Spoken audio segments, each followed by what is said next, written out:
Hello everyone, I welcome you all to my YouTube channel जहाँ पे हम लोग मैथ सीखते हैं।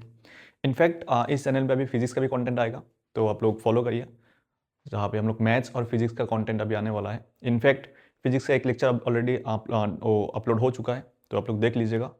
तो आज जो लेक्चर होगा वो होगा वेक्टर अलजेब्रा का सेकेंड लेक्चर, जहाँ पे हम लोग सीखेंगे वेक्टर लॉ ऑफ एडिशन के बारे में। ठीक है, चलिए शुरू करते हैं।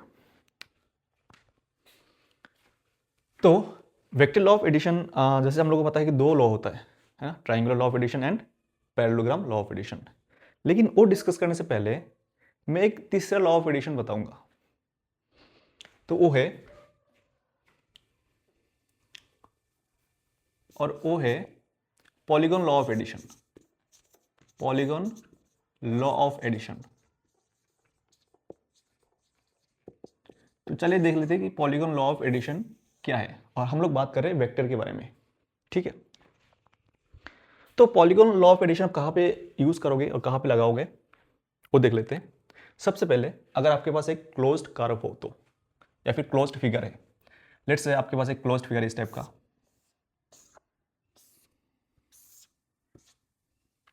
Let's say A B C D and ई।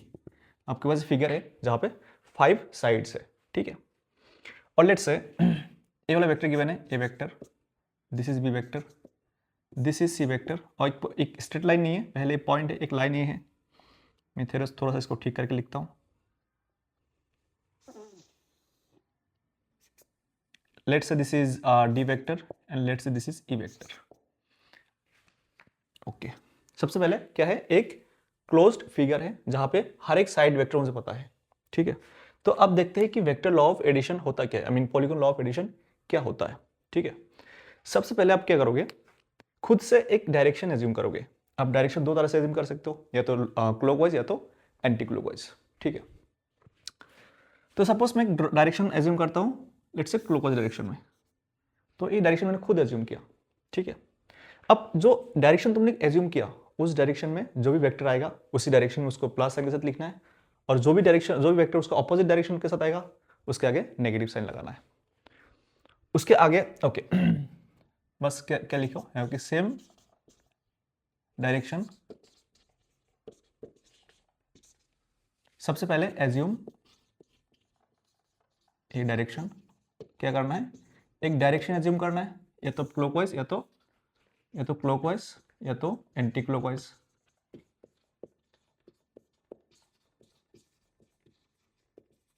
या तो क्लॉकवाइज या तो एंटी क्लॉकवाइज।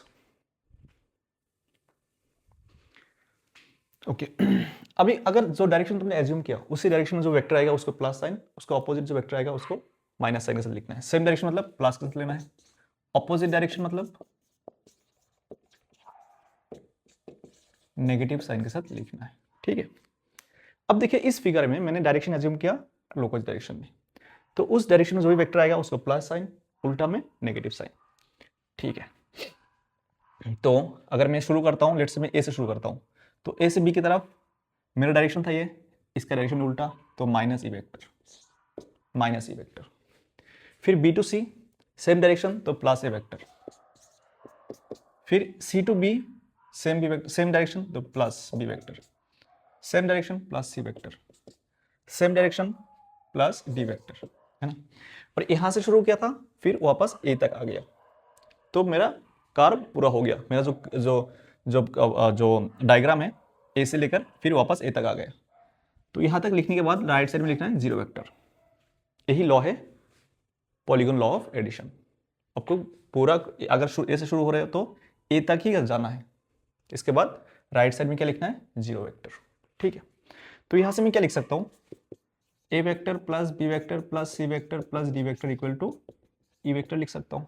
ई वेक्टर को मैं इधर ले गया तो प्लस हो गया, और इसी लॉ का नाम है पॉलीगॉन लॉ ऑफ एडिशन। इसी लॉ का नाम क्या है, पॉलीगॉन लॉ ऑफ एडिशन। मैं दोबारा थोड़ा सा एक्सप्लेन कर देता हूँ। अगर आपके पास एक क्लोज्ड कर्व है, साइड वेक्टर प्रेजेंट है, तो सबसे पहले आपको क्या करना है, एक या तो क्लॉकवाइज डायरेक्शन में या तो एंटी क्लॉकवाइज डायरेक्शन में खुद से एक डायरेक्शन एज्यूम करना है, और उस डायरेक्शन में जो भी वेक्टर आएगा प्लस साइन, ऑपोजिट साइड में negative sign, equal to right side में जीरो वेक्टर। आई होप एक क्लियर है। ठीक है, ओके अभी हम लोग डिस्कस करते हैं जो second law of addition, that is triangular law of addition क्या है. Let's see what is triangular law of addition.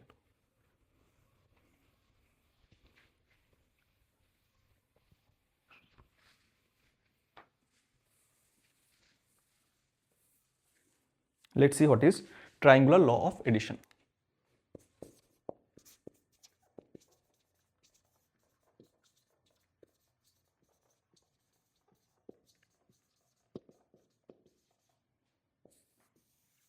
ठीक है, देख लेते ट्राइंगुलर लॉ ऑफ एडिशन क्या है. लेट्स से एक वेक्टर गिवन है ए वेक्टर और एक वेक्टर गिवन है B vector. This is B vector, this is A vector. Okay, जैसे हम लोग क्या करते हैं कि इन दोनों का एडिशन चाहिए मुझे. जैसे हम लोग क्या करते हैं कि वेक्टर क्या होता है, फ्री वेक्टर होता है.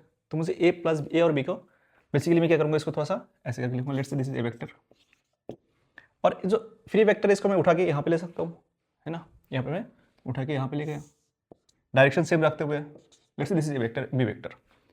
तो A vector and B vector, इसका ए वेक्टर का टेल हेड, बी का टेल हेड, है ना. ऐसे अगर करते हो तो ए का जो टेल है उससे बी का जो हेड होगा उस तक जो वेक्टर बनेगा वो क्या होगा, ए प्लस बी का, ए और बी का रिजल्टेंट वेक्टर होगा. A vector B vector, A से बी तक जो वेक्टर बनेगा that is A plus B vector, दोनों का रिजल्टेंट वेक्टर. लेकिन ऐसा क्यों हो रहा है, क्या मैं इस चीज को पॉलीगॉन लॉ ऑफ एडिशन से रिलेट कर सकता हूँ. देखते हैं पॉलीगॉन लॉ ऑफ एडिशन से मैं क्या करूँगा, इसको रिलेट करूँगा. लेट्स से मुझे नहीं पता, लेट्स से मुझे नहीं पता ये दोनों गिवन है, ए वेक्टर बी वेक्टर गिवन है, मुझे ये वाला वेक्टर निकालना है, ये वाला वेक्टर मुझे निकालना है. इसके टेल से लेकर इसके हेड तक जो वेक्टर आएगा उसको निकालना है. मैंने इसको क्या मान लिया, एक्स वेक्टर मान लिया, मुझे ये निकालना है. ठीक है, अब बेसिकली ये वेक्टर जब मैंने माना एक क्या गया, क्लोज्ड कर्व बन गया. ठीक है, अब मैं क्या करता हूँ, एक डायरेक्शन एज्यूम करता हूँ that is anti clockwise direction. Direction में किसी भी डायरेक्शन में किसी भी या तो क्लॉकवाइज या तो एंटी क्लॉकवाइज डायरेक्शन में आप एज्यूम कर सकते हैं. ठीक है, तो मैंने एंटी क्लॉकवाइज डायरेक्शन में एज्यूम कर लिया. ठीक है, अब अगर मैं यहाँ पे पॉलीगॉन लॉ ऑफ एडिशन लगाऊं तो क्या होगा, इसी डायरेक्शन में ए वेक्टर है तो ठीक है पॉजिटिव, सेम डायरेक्शन में बी वेक्टर है पॉजिटिव, उल्टा डायरेक्शन में एक्स वेक्टर है तो दैट इज नेगेटिव. और यहाँ से मैंने शुरू किया था फिर वापस यहाँ तक आ गया, राइट साइड में जीरो वेक्टर. तो बेसिकली क्या आ गया, x vector equal to a plus B vector आ गया, x vector equal to a plus B vector हो गया. तो इसी चीज़ को हम लोग क्या कर सकते हैं, पॉलीगॉन लॉ ऑफ एडिशन से भी रिलेट कर सकते हैं. तो बेसिकली दोनों बेसिकली सेम ही है, दोनों बेसिकली सेम ही है. चाहे आप ऐसे याद करो vector triangular law of addition से, चाहे आप पॉलीगॉन लॉ ऑफ एडिशन से याद करो, दोनों बेसिकली सेम ही है. तो अभी हम लोग देखते हैं जो जो थर्ड लॉ ऑफ एडिशन है वो देख लेते हैं. थर्ड लॉ ऑफ एडिशन क्या है, थर्ड लॉ ऑफ एडिशन क्या है वो देख लेते हैं.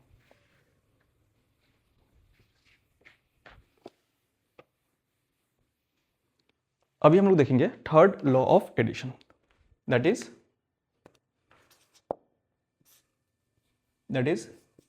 Parallelogram law of addition. Parallelogram law of addition.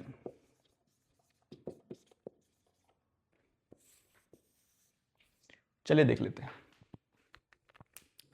तो पैरेललोग्राम लॉ ऑफ एडिशन क्या है, अब की बार आपके पास दो वेक्टर है, ए vector and let's say b vector. आपके पास दो वेक्टर है, ए वेक्टर एंड बी वेक्टर. अगर दो वेक्टर इस टाइप का है, दोनों का टेल सेम जगह पे है. ठीक है, दोनों का टेल एक ही पॉइंट पे है. अगर इस टाइप का है, अब इन दोनों वेक्टर को यूज करके क्या करो, एक पैरेललोग्राम ड्रॉ करो, क्योंकि नाम से पता चल रहा है पैरेललोग्राम लॉ ऑफ एडिशन. दोनों वेक्टर को यूज करके क्या करो, एक पैरेललोग्राम ड्रॉ कर दो. पैरेललोग्राम क्या होता है, दोनों साइड अपोजिट साइड पैरेलल होता है ना. तो सेम ए वेक्टर में यहाँ पे ड्रॉ करता हूँ, सेम बी वेक्टर में यहाँ पे भी ड्रॉ कर देता हूँ. ठीक है, तो ये बन गया एक पैरेललोग्राम, ये बन गया एक पैरेललोग्राम. अब पैरेललोग्राम लॉ ऑफ एडिशन क्या बोलता है कि इस पॉइंट से इस पॉइंट तक जो डायगोनल होगा, पैरेललोग्राम का जो डायगोनल होगा वो वेक्टर कौन सा होगा, A vector plus B vector ही होगा, A vector plus B vector ही होगा. That is the parallelogram law of addition.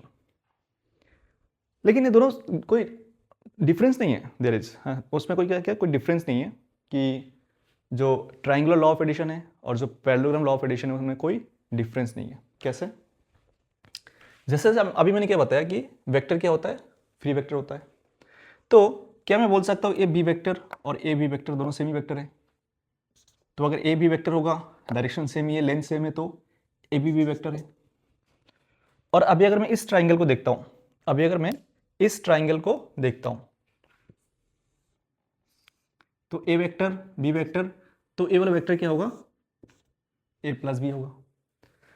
तो बेसिकली अगर हम पैरेललोग्राम ड्रॉ करते तो ये क्या बनता है, a plus b, that is parallelogram law of addition. तो सेम चीज अगर मैं ऐसे देखता हूँ, इस वेक्टर को इधर लेके देखता हूँ, ये क्या बन गया, एक ट्राइंगुलर लॉ ऑफ एडिशन बन गया, है ना। तो जो बेसिकली मैंने 3 लॉ बताया, लॉ ऑफ एडिशन बताया, वो बेसिकली सेम ही है, वो बेसिकली सेम ही है। आप एक दूसरे से क्या कर सकते हो, रिलेट कर सकते हो। आई होप ये क्लियर होगा सबको। बहुत ही इंपॉर्टेंट लॉ है, अगर आप वेक्टर पढ़ रहे हो तो बहुत ही इंपॉर्टेंट लॉ, क्योंकि बेसिक है, बेसिक चीज़ यही है वेक्टर का।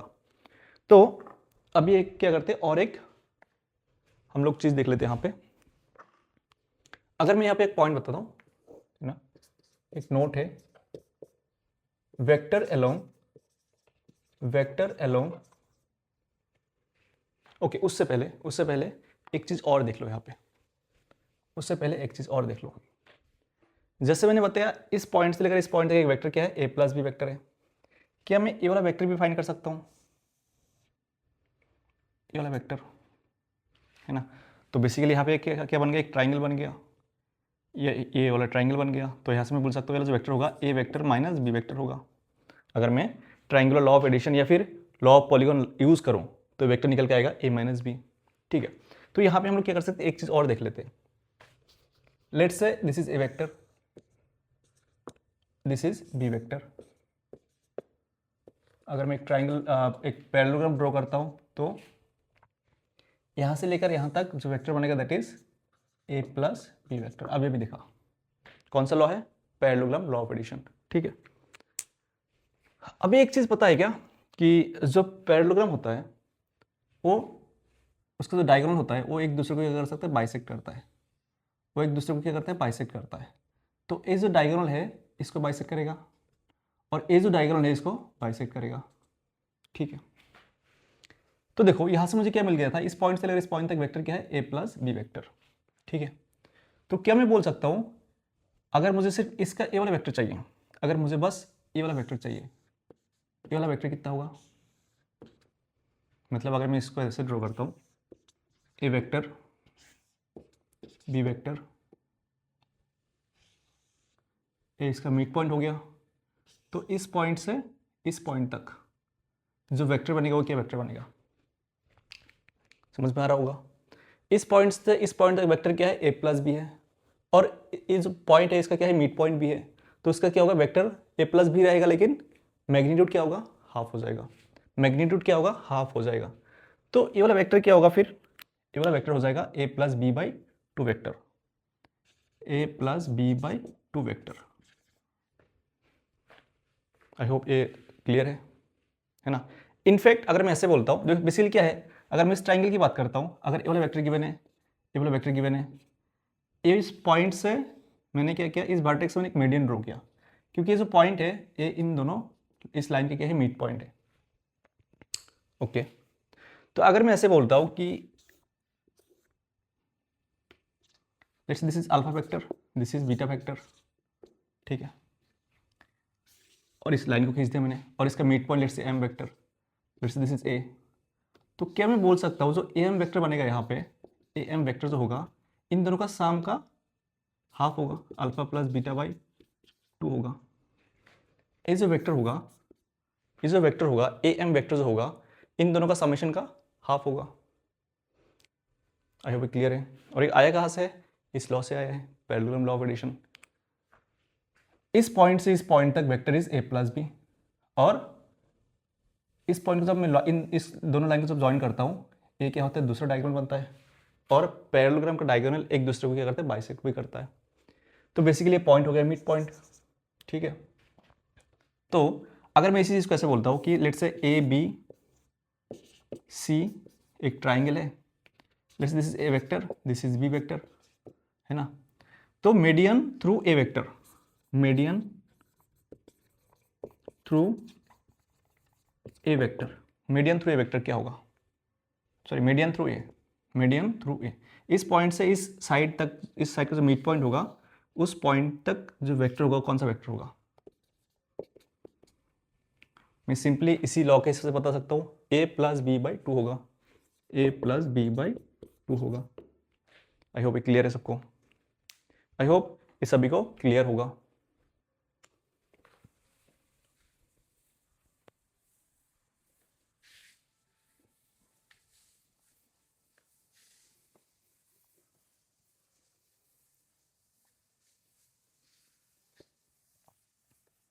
तो चलिए एक पॉइंट और देख लेते हैं इसमें, एक पॉइंट हम लोग और देखेंगे कि vector along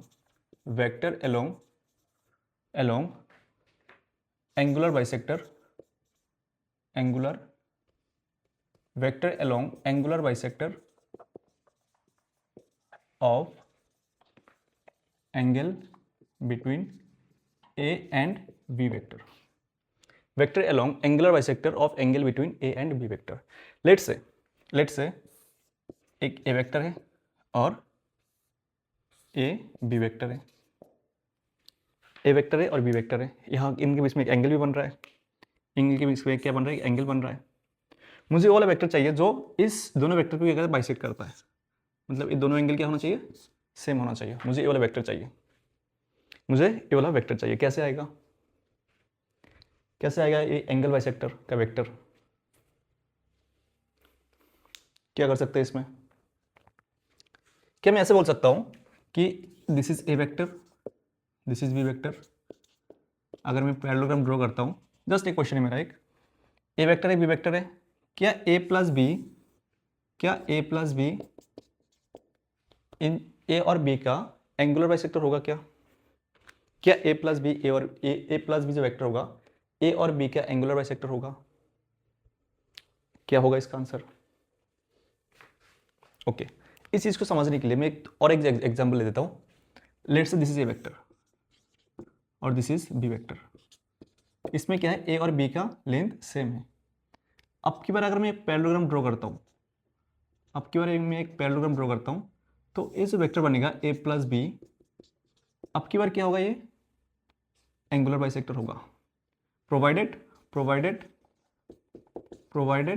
mod A equal to mod B. अगर इनका लेंथ सेम है, दोनों वेक्टर का लेंथ सेम है, तो ए प्लस बी क्या होगा, ए और बी का एंगुलर बाइसेक्टर होगा। क्या आपको समझ में आ रहा है क्या।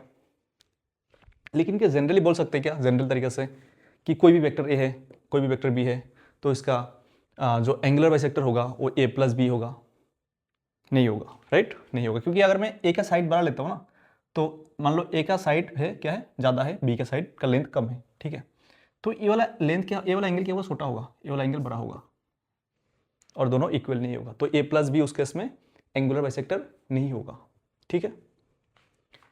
तो मान लो कि मेरे पास ऐसा ही गिवन है, मेरे पास क्या गिवन है, दोनों का साइड लेंथ सेम नहीं है, फिर भी मुझे क्या निकालना है, ए और बी का एंगुलर बाइसेक्टर वेक्टर निकालना है। तो कैसे निकाला जाएगा, कैसे निकाल सकते हैं। मेरे पास क्या है, ए वेक्टर है जिसका लेंथ मान लेते ज़्यादा है, मेरे पास बी वेक्टर है जिसका लेंथ थोड़ा छोटा है, दोनों का लेंथ सेम नहीं है। अगर लेंथ सेम दिख रहा है, फिर भी मैं बोल रहा हूँ लेंथ सेम नहीं है, फिर भी मुझे क्या निकालना है, ए और बी का एंगुलर बाइसेक्टर निकालना है। तो इस केस में हम लोग क्या करेंगे, मुझे ए वेक्टर का यूनिट वेक्टर निकालना है। लेट्स से यूनिट लेंथ इतना है, और ए वेक्टर का यूनिट वेक्टर क्या होगा, ए कैप हो जाएगा। बी वेक्टर का यूनिट वेक्टर क्या होगा, बी कैप हो जाएगा, है ना। क्या ए कैप और बी कैप का लेंथ सेम है क्या, यस, ए कैप और बी कैप का लेंथ सेम है, दोनों का लेंथ कितना है, 1 यूनिट है, ठीक है। तो ऐसे करते क्या हो गया, मेरा ए और बी सेम आ गया। अब अगर ए कैप और बी कैप को लेकर अगर मैं पैरेललोग्राम ड्रॉ करता हूं, तो अब की बार जो मेरा वेक्टर बनेगा ए cap plus B cap, A cap plus B cap, वो क्या होगा, एक एंगुलर बाइसेक्टर वेक्टर होगा। जो ए कैप प्लस बी कैप होगा वो क्या होगा, एंगुलर बाइसेक्टर वेक्टर होगा इस बार। तो आपको करना क्या है, अगर एंगुलर बाइसेक्टर निकालना है तो दोनों वेक्टर का यूनिट वेक्टर निकाल लो, फिर दोनों को ऐड कर दो, जो वेक्टर आएगा वही क्या होगा, ए और बी का एंगुलर बाइसेक्टर वेक्टर होगा। तो आंसर क्या होगा फिर यहाँ पे, a cap plus B cap.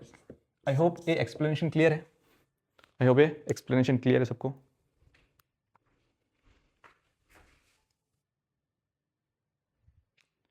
तो अभी हम लोग देखेंगे कि सेक्शन फार्मूला क्या होता है। जैसे आप लोगों ने सेक्शन फार्मूला देखा होगा 2D ज्योमेट्री में, है ना, हालांकि सेक्शन फार्मूला 3D ज्योमेट्री में भी होता है। तो 2D ज्योमेट्री और 3D ज्योमेट्री में जिस तरीके से सेक्शन फार्मूला का यूज़ किया जाता है, सेम उसी तरीके से हम लोग क्या करेंगे वेक्टर में भी जो सेक्शन फार्मूला है उसका यूज़ करेंगे।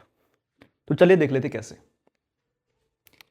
लेट्स से दो पॉइंट है A and B, A and B दो पॉइंट है, ए का पोजीशन वेक्टर ए वेक्टर है और बी का पोजीशन वेक्टर बी वेक्टर है, ठीक है।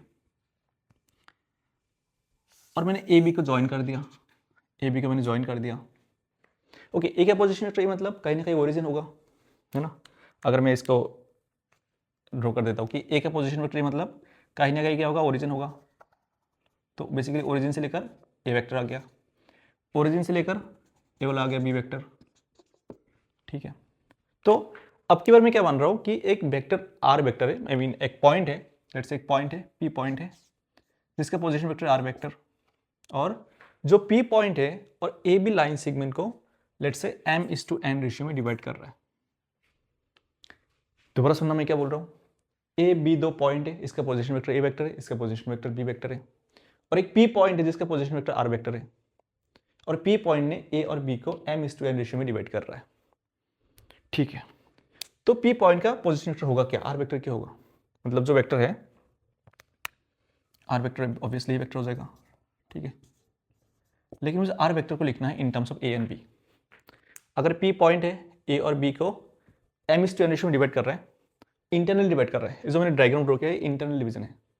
अगर डिवीजन क्या है, इंटरनल है, for internal division, internal division for internal division क्या होगा, आर वेक्टर इक्वल टू, जैसे हम लोग 2D में लिखते हैं m इंटू इसका position vector plus n into इसका position vector divided by m plus n, m b vector plus n a vector divided by m plus n, divided by m plus n, okay. अगर external divide कर रहा होता, मान लो point यहाँ पे नहीं है, पॉइंट यहाँ पे है, और ए और बी को m/n रेशियो में एक्सटर्नली डिवाइड कर रहा है, तो कैसे करेंगे, for external division, for external division R vector equal to M B vector minus N A vector by M minus N. Simply क्या करना है, किसी एक में या तो m के जगह पे या तो n के जगह पे माइनस माइनस पुट कर दो, है ना। तो जो निकल के आएगा वही क्या होगा, एक्सटर्नल डिवीजन का वेक्टर निकल के आ जाएगा। आई होप ये क्लियर है ना। और अगर ये मिड पॉइंट हुआ तो इफ फॉर मिड पॉइंट, मान लो पी जो पॉइंट है वो मिड पॉइंट है किसका, ए और बी का, तो आर वेक्टर क्या हो जाएगा, ए प्लस बी का सम डिवाइडेड बाई 2 हो जाएगा। सो ये तीनों चीज़ आपको याद रखना है, internal division, external division and mid point theorem, ठीक है। आई होप ये क्लियर है सभी को।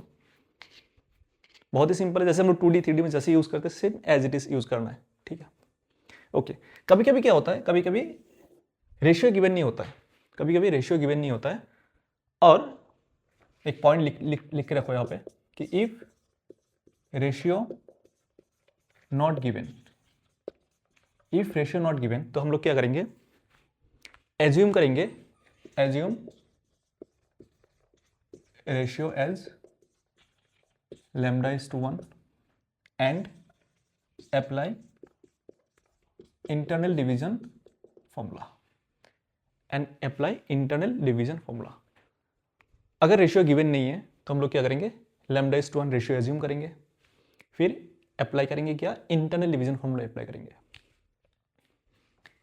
If you get lambda positive, इसका मतलब डिवीजन वाज इंटरनल, इसका मतलब division was internal only, and if you get negative, if you get lambda negative मतलब division was division was external, division was external, मतलब हम लोगों ने गलती किया एक्चुअली, है ना। सबसे पहले lambda is to 1 internal division use करना है। अगर लैम्डा के लिए पॉजिटिव आ गया मतलब मेरा इंटरनल डिवीजन सही था, कोई दिक्कत नहीं है। अगर मेरा लैम्डा नेगेटिव आ गया मतलब जो मैंने एज्यूम किया इंटरनल डिवीजन वो गलत था, एक्चुअली क्या था, एक्सटर्नल डिवीजन था। आई होप एक क्लियर होगा सबको।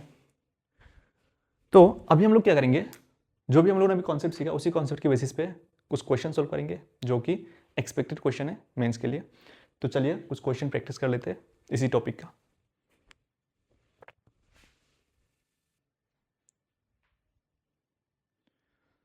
तो चलिए हम लोग पहला क्वेश्चन देख लेते हैं। पहला क्वेश्चन में मैंने एक सिंपली एक डायग्राम ड्रॉ कर दिया, है ना। मैं कोई लैंग्वेज यूज़ नहीं किया। मैं पहले समझा देता हूँ कि गिवन क्या क्या है। ए बी सी एक ट्राइंगल है और तीनों पॉइंट का क्या गिवन है, पोजीशन वेक्टर गिवन है। ए का position vector A vector, B का बी वेक्टर, सी का पोजीशन वेक्टर सी वेक्टर, है ना। मुझे इस ट्राइंगल का सेंट्रॉइड का पोजीशन वेक्टर निकालना है, सेंट्रॉइड का पोजीशन वेक्टर निकालना है, ठीक है। तो चलिए सोल्व करते हैं, है ना। ओके, सेंट्रॉइड होता क्या है, सेंट्रॉइड मीडियन का इंटरसेक्शन पॉइंट होता है ना। तो अगर इस पॉइंट से मैं जो बीसी का मिड पॉइंट है, लेट्स से बीसी का मिड पॉइंट है डी, ठीक है। बीसी का मिड पॉइंट क्या है, डी है। तो अगर डी और ए को मैं ज्वाइन करता हूँ और सी और इसका मिड पॉइंट को ज्वाइन करता हूँ तो इस जी पॉइंट पे क्या करेगा, इंटरसेक्ट करेगा, और उसी को हम लोग क्या बोलते हैं, सेंट्रॉइड बोलते हैं। जिस पॉइंट पे इंटरसेक्ट करेगा उसको सेंट्रॉइड बोलते हैं, ठीक है। तो basically centroid is the intersection point of medians, all the medians, ठीक है। और एक चीज मुझे पता है कि जो सेंट्रॉइड होता है वो मीडियन को 2:1 रेशियो में डिवाइड करता है, 2:1 रेशियो में डिवाइड करता है, ठीक है। सबसे पहले बी और सी का पोजीशन वेक्टर पता है मुझे, क्या बी और सी का मिड पॉइंट का पोजीशन वेक्टर निकाल सकते हैं क्या, यस बहुत आसानी से। डी पॉइंट का पोजीशन वेक्टर क्या होगा, बी प्लस सी बाई 2 हो जाएगा, ठीक है। ओके, तो ए और ए का पोजीशन वेक्टर पता है, डी का पोजीशन वेक्टर पता है, और जो जी पॉइंट है वो ए और डी को 2:1 रेशियो में डिवाइड कर रहा है। बेसिकली सिचुएशन कुछ इस टाइप का हो रहा है, ए डी, ए का क्या, ए वेक्टर, डी का बी प्लस सी बाई 2, और जी का कितना, जी का जी डिवाइड्स ए डी 2:1 रेशियो में। इसका पता है, इसका पता है, मुझे इसका निकालना है। बहुत आसानी से सेक्शन फॉर्मूला यूज करके हम लोग निकाल सकते हैं। लेट्स से इसका जी वेक्टर, तो जी वेक्टर क्या होगा फिर, 2 इंटू ये क्या हो जाएगा, 2 into B plus C by 2 plus 1 into A divided by 2 plus 1 3, ये तो कैंसिल हो गया। तो कितना जाएगा, a plus b plus c divided by 3, a plus b plus c divided by 3। ये आप याद भी रख सकते हो, अगर ए बी सी का position vector A vector B vector C vector है, इस ट्राइंगल का जो सेंट्रोइड होगा उसका पोजीशन वेक्टर क्या होगा, a plus b plus C by 3 हो जाएगा। आई होप एक क्लियर है। अब देखते हैं नेक्स्ट क्वेश्चन। नेक्स्ट क्वेश्चन क्या बोल रहा है कि find the position vector of A point, क्या निकालना है, पोजीशन वेक्टर निकालना है of A point which divide the line segment joining the 2 points having position vector. Okay, समझ गया मैं। सबसे पहले इंटरनल डिवीजन करते हैं। दो पॉइंट है basically, let's say A point and B point, और ए पॉइंट का पोजीशन वेक्टर क्या गिवन है, 2a माइनस 3b।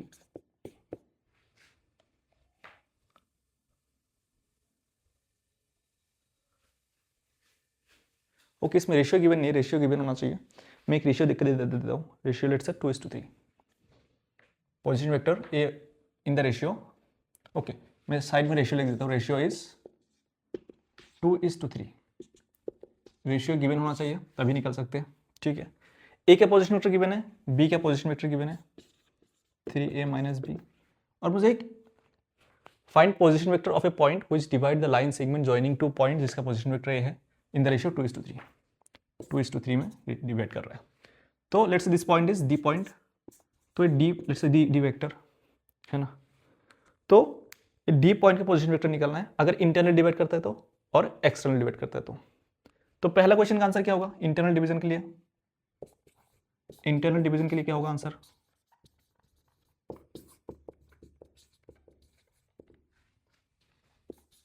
अगर मैं इसको डी वेक्टर मान लेता हूं तो m into N M into B vector है ना, मतलब इसके साथ ये मल्टीप्लाई होता है 2 into 3a minus B plus 3 into 2a minus 3b divided by m plus n that is 5। तो कितना आ रहा है ये 6a plus 6a 12a minus 2b minus 9b minus 2b minus 9b minus 11b vector divided by 5. That is the position vector of a point which divides the line segment joining these 2 points having position vector this and this. I hope clear है। अगर external division होगा तो तब उसका position vector क्या होगा, let's this is E vector, external जब divide करेंगे let's say that is E vector, ठीक है। तो ये भी आ जाएगा, सिंपली कहीं पे माइनस कर दो है ना, let's say m into this 2 into 3a minus B minus 3 into 2a minus 3b divided by 2 minus 3, नीचे आ गया -1, ऊपर कितना आएगा 6a कैंसिल हो गया, -2b plus 9b -2b plus 9b, तो ये हो गया 7b वेक्टर। तो बेसिकली कितना आ गया -7b वेक्टर। आई होप ये क्लियर है। अगर मैं कुछ कैलकुलेशन गलती नहीं किया तो आंसर इज -7b वेक्टर। तो ऐसे करके इंटरनली और एक्सटर्नली डिवीजन का फॉर्मूला यूज करके हम लोग जो पोजीशन वेक्टर वो निकल सकते हैं। आई होप ये दोनों क्वेश्चन क्लियर है। चलिए शुरू करते हैं। चलिए और एक दो क्वेश्चन ले लेते हैं।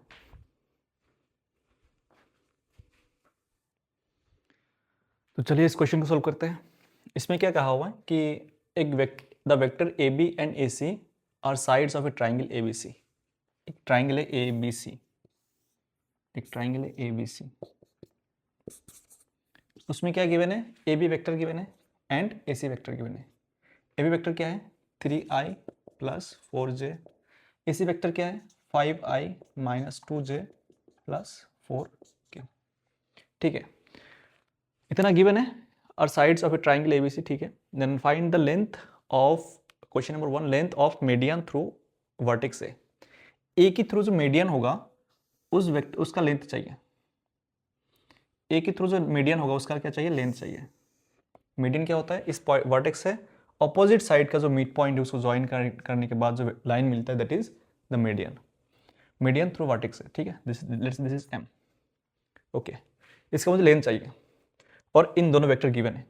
ठीक है, अब जो मैंने एक पॉइंट बताया था पैरेललोग्राम लॉ ऑफ एडिशन के बाद, है ना, वो क्या था, एक ट्राइंगल है, इस पॉइंट से इस मिड पॉइंट तक जो वेक्टर बनता है that is equal to sum of this plus this divided by 2। अगर वो आप लगाओगे यहाँ पे बहुत इजीली ये वेक्टर निकल के आ जाएगा। सबसे पहले वेक्टर निकाल लेते हैं, उसके बाद लेंथ में उसका जो वैल्यू होगा वो निकाल लेंगे। ठीक है, सबसे पहले क्या करता हूँ, ए एम वेक्टर निकालते हैं, ए एम वेक्टर। ठीक है, ए एम वेक्टर क्या होगा, A B vector plus A C vector divided by 2, जो मैंने थ्योरम बताया था वही थ्योरम का यूज है। A B vector plus A C vector divided by 2। A B vector क्या होगा 3i plus 4j, 3i plus 4j। A C vector क्या है 5i minus 2j plus 4k divided by 2 आ जाएगा। तो कितना आ जाएगा ये 3 plus 5 8, 8 by 2 4i, 4 plus 4 minus 2 2, तो plus 2, 4 minus 2 plus 2 divide by 2 j आ जाएगा and 4k divide by 2 plus 2k आ जाएगा। आई थिंक मैंने सही किया। ठीक है, लेकिन ये तो ए एम वेक्टर आ गया, मुझे चाहिए क्या, length of median through vertex है। इसका मीडियन चाहिए, मतलब इसका लेंथ चाहिए। तो लेंथ कैसे आएगा, ए एम का क्या कर दो, मैग्नीट्यूड फाइंड कर दो। कितना आएगा 16 plus 1 plus 4 that is √21। So A M का लेंथ कितना है √21, मतलब ए एम वेक्टर का मैग्नीट्यूड कितना है √21। सो इस क्वेश्चन का आंसर है √21। ओके, सेकेंड क्वेश्चन क्या बोल रहा है कि unit vector along the angle bisector of angle angle bisector of angle ए। मुझे ये एंगल को बाइसेक्ट करता हुआ वेक्टर चाहिए, वो भी यूनिट वेक्टर। ए एंगल को बाइसेक्ट करता मुझे वेक्टर चाहिए, एंगल बाइसेक्टर वेक्टर। तो कैसे करते थे, इसका और इसका मैग्नीट्यूड सेम नहीं है, फिर भी इसका एंगुलर बाइसेक्टर निकालना है ना। तो हम लोग सिंपली क्या करेंगे, सेकंड क्वेश्चन का आंसर क्या होगा, एंगल बाइसेक्टर क्या होगा, vector along angle bisector of angle A कितना हो जाएगा, A cap plus B cap, A cap plus B, sorry A B cap plus B C cap, A B cap plus B C cap. अभी भी मैंने बताया था theory part में, है ना, कि किसी एक दो वेक्टर गिवन है, इसका एंगल बाइसेक्टर निकालना है, तो इसका यूनिट वेक्टर निकालो और इसका यूनिट वेक्टर निकालो, दोनों को ऐड कर दो, क्या बन जाएगा, ये वाला एंगल बाइसेक्टर वेक्टर मिल जाएगा। ठीक है, अब मुझे बताओ क्या A cap plus A B cap plus B C cap भी आंसर होगा, जैसे 3i plus 4j plus 5i minus 2j plus 4k ही आंसर होगा क्या,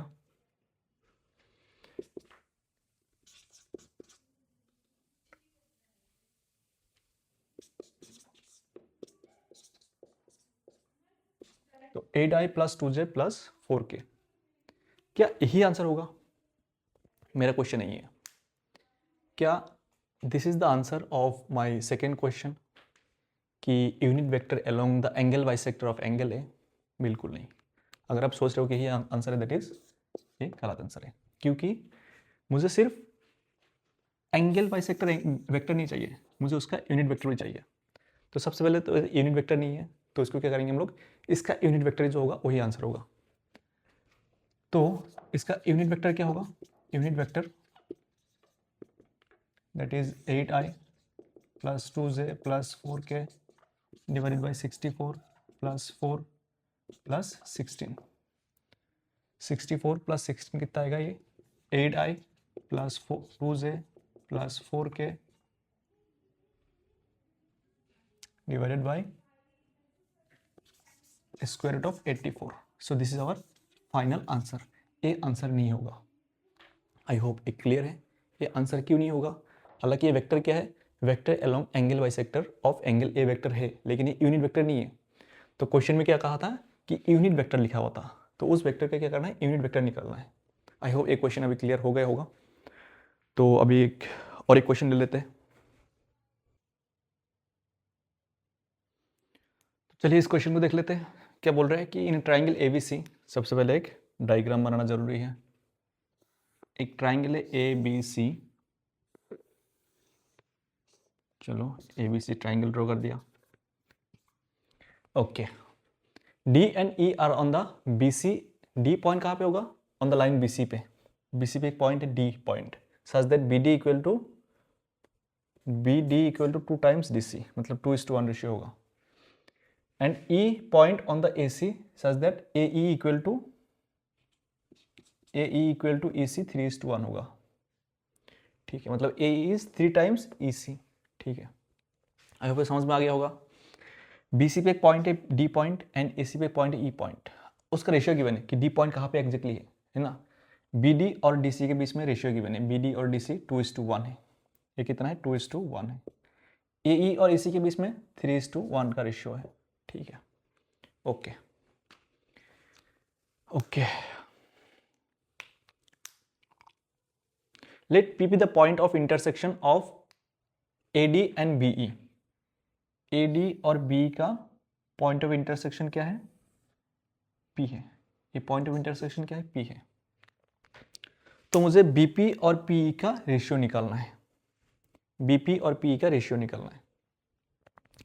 सबसे पहले इस क्वेश्चन में थोड़ा सा एक हिंट देना चाहूंगा कि अगर किसी भी चीज में पॉइंट ऑफ इंटरसेक्शन निकाल रहे हो, पॉइंट ऑफ इंटरसेक्शन, अब पॉइंट ऑफ इंटरसेक्शन मिल रहा है, तो एक लाइन ऑफ थिंकिंग हमेशा याद रखना कि लाइन ऑफ थिंकिंग क्या होगा, इसमें लाइन ऑफ थिंकिंग कैसा रहेगा, एक लाइन ऑफ थिंकिंग हमेशा ध्यान रखना,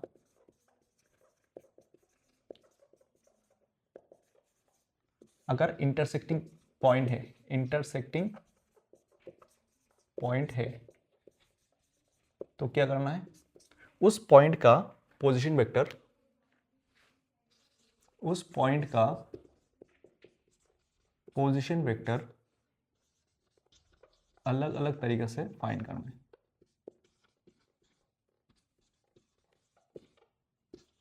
फाइंड करो और इक्वेट कर दो, इक्वेट कर दो। यही क्या है, लाइन ऑफ थिंकिंग है इस क्वेश्चन को सोल्व करने का। इंटरसेक्टिंग पॉइंट है तो उस पॉइंट का पोजीशन वेक्टर क्या करो, अलग अलग तरीके से सोल्व करो या फिर फाइंड करो, फिर उसको क्या करो, इक्वेट कर दो। ठीक है, चलो ओके। अब मैं कुछ मान लेता हूँ, लेट्स से ए का पोजीशन वेक्टर ए वेक्टर है, let's say B is origin है, ऐसे करके हम मान सकते हैं। Let's C is C vector है, तो ऐसे करके हम लोग खुद से मान सकते हैं, किसी एक को आप ओरिजिन मान सकते हो, कोई दिक्कत नहीं है उसमें। ठीक है, अब अगर ओरिजिन नहीं मानना चाहते हो तो ए बी सी मान लो, उसमें भी कोई दिक्कत नहीं है। बस थोड़ा सा कैलकुलेशन क्या होगा इसमें, कैलकुलेशन थोड़ा सा छोटा हो जाएगा। ठीक है, तो ये अगर ओरिजिन है और ये 2:1 रेशियो में डिवाइड कर रहा है तो इसका पोजीशन वेक्टर क्या होगा, ओरिजिन है सी वेक्टर है, 2:1 रेशियो डिवाइड कर रहे हैं तो 1 इंटू, पहले तो 2 into C, 2 C vector, 1 into 0 divided by 3 आ जाएगा। ठीक है, तो ए और सी है, इसका पोजीशन वेक्टर क्या होगा, ए ए तो नहीं आएगा, 3 सी vector 1 A vector plus 3 C vector divided by 4 आ जाएगा। ठीक है, ओके। तो अब मैं क्या करता हूँ, इसमें मुझे रेशियो पता है नहीं, let's say this ratio is lambda is to 1, let's say this ratio is lambda is to 1। तो पी पॉइंट का पोजीशन वेक्टर क्या होगा, पी पॉइंट का पोजीशन वेक्टर क्या होगा, पोजीशन वेक्टर क्या लिख सकता हूं मैं, lambda into A plus 3 C vector divided by 4 plus 1 into 0, तो 0 हो जाएगा, डिवाइडेड बाई लैम्डा प्लस 1 आ गया। पी पॉइंट का पोजीशन वेक्टर दूसरी तरीके से, पी पॉइंट का पोजीशन वेक्टर दूसरी तरीके से, let's say this is mu is to 1। ठीक है, अगर म्यू इज टू 1 है तो क्या बन जाएगा, ये mu into 2 C vector by 3 plus 1 into A vector divided by mu plus 1। और ये दोनों क्या है, पी पॉइंट का ही पोजीशन वेक्टर है, ये जो दोनों है, दोनों क्या है, पी पॉइंट का ही पोजीशन वेक्टर है। तो इन दोनों को हम लोग क्या करेंगे, इस बार इक्वेट कर देंगे, इन दोनों को हम लोग क्या करेंगे, इक्वेट कर देंगे। चलिए इक्वेट कर देते हैं। मुझे बेसिकली निकालना क्या है, लैम्डा निकालना है। ठीक है, तो मैं क्या करूँगा, दोनों को इक्वेट कर दूंगा और थोड़ा सा यहाँ पर सिंप्लीफाई कर लेता हूँ, इसको मैं हटा ही देता हूँ। तो लैम्डा अपॉन लैम्डा प्लस 1, मैं इसी को लिख रहा हूँ,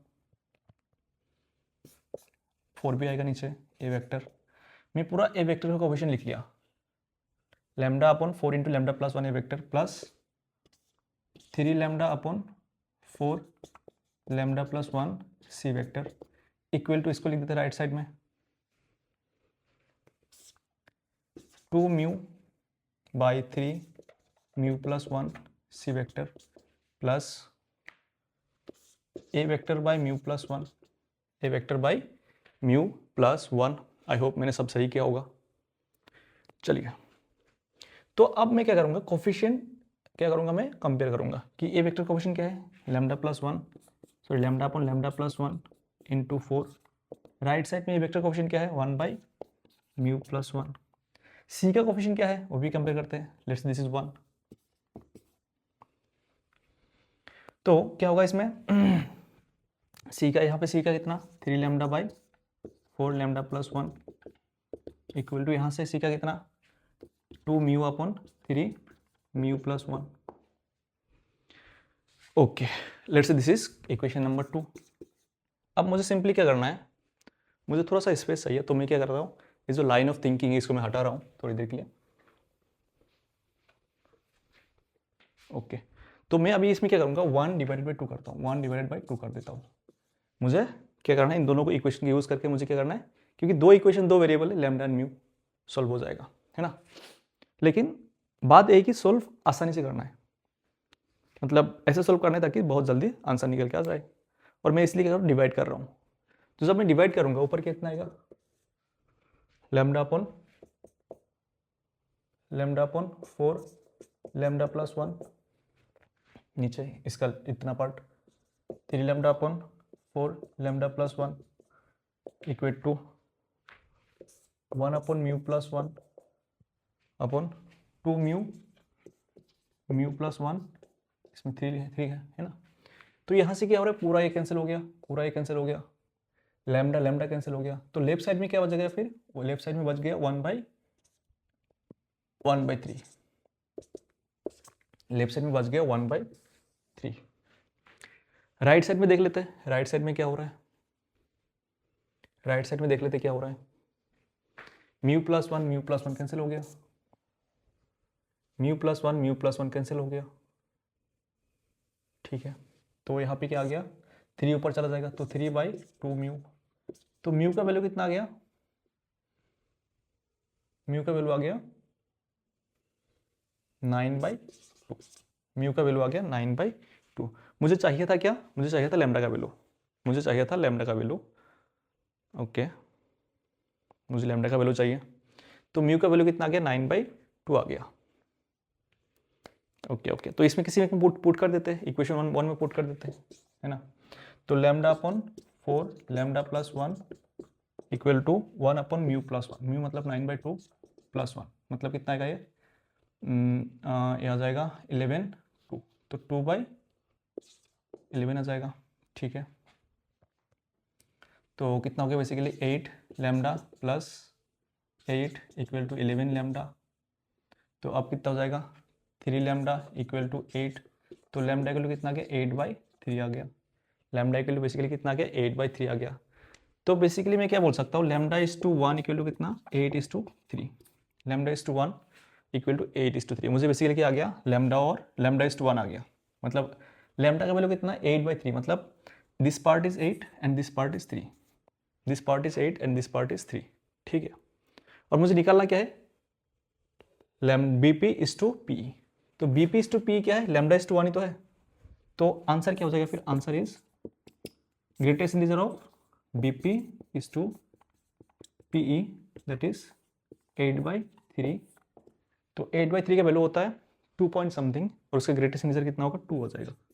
तो इस क्वेश्चन का आंसर है 2, इस क्वेश्चन का जो आंसर है दैट इज 2। और ये काफ़ी इंपॉर्टेंट क्वेश्चन है, ये जो क्वेश्चन है काफ़ी इंपॉर्टेंट क्वेश्चन है। मैं इसको क्या करता हूँ 5 स्टार लगा देता हूँ, क्योंकि काफ़ी इंपॉर्टेंट कॉन्सेप्ट है और इंपॉर्टेंट क्वेश्चन भी है।